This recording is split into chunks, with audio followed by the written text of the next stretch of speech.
सोमवारी जो व्यवहार झाला होता गौतम काकडे आणि रणजित सर यांच्यामध्ये, तर त्याच्या बाबतीत जो काकडेने जो गोळीबार केला होता, ते सरांचे जे निधन झाले शनिवारी, त्याच्यानंतर आम्ही पोलीस स्टेशनला गेलो होतो सगळे. पोलीस स्टेशनमध्ये गेल्यानंतर तिथे बरेच जण जमले होते की आम्हाला न्याय भेटला पाहिजे, यासाठी आम्ही तिथे गेलो होतो पोलीस स्टेशनला.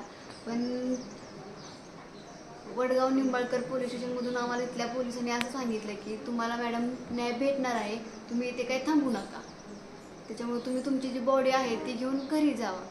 ते आम्हाला बोलले की तुमच्या बैल तुमच्या ताब्यात भेटेल, बैल भेटेल व तुम्हाला जो काही न्याय आहे आणि जो गुन्हेगार आहे गौतम काकडे यांना बी लवकर अटक करण्यात येईल.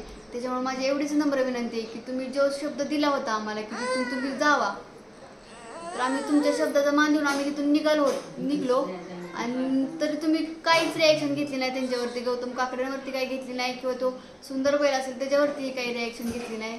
तुम्ही बोलला होता की तुम्हाला बैल आम्ही देऊ आणि गौतम काकड्यांना पण लगेच अटक करू.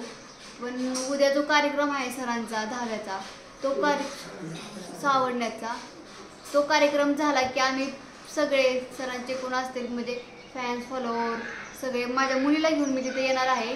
कार्यक्रम झाल्यानंतर मी पोलीस स्टेशन पुढे जर नाही बैल भेटला व गौतम काकडेला तिथं म्हणजे अटक केलं तर मी तिथंच पोलीस स्टेशनलाच बसून राहणार आहे, कारण की पोलिसांनी मला शब्द दिला होता.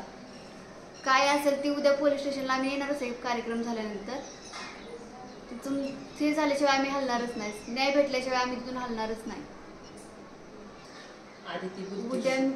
उद्या मी तिथं माझ्या कुटुंबाला व माझ्या मुलीला घेऊन तिथे येणार आहे.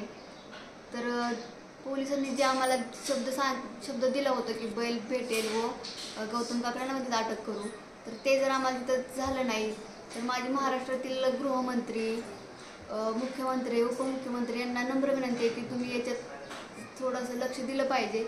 कारण की जर नाही लक्ष दिलं तर आम्ही तिथून उठणार नाही किंवा मी व माझी मुलगी तिथंच आत्महत्या करू. त्याच्यामुळे तुम्ही तिथं लक्ष थोडं दिलं पाहिजे.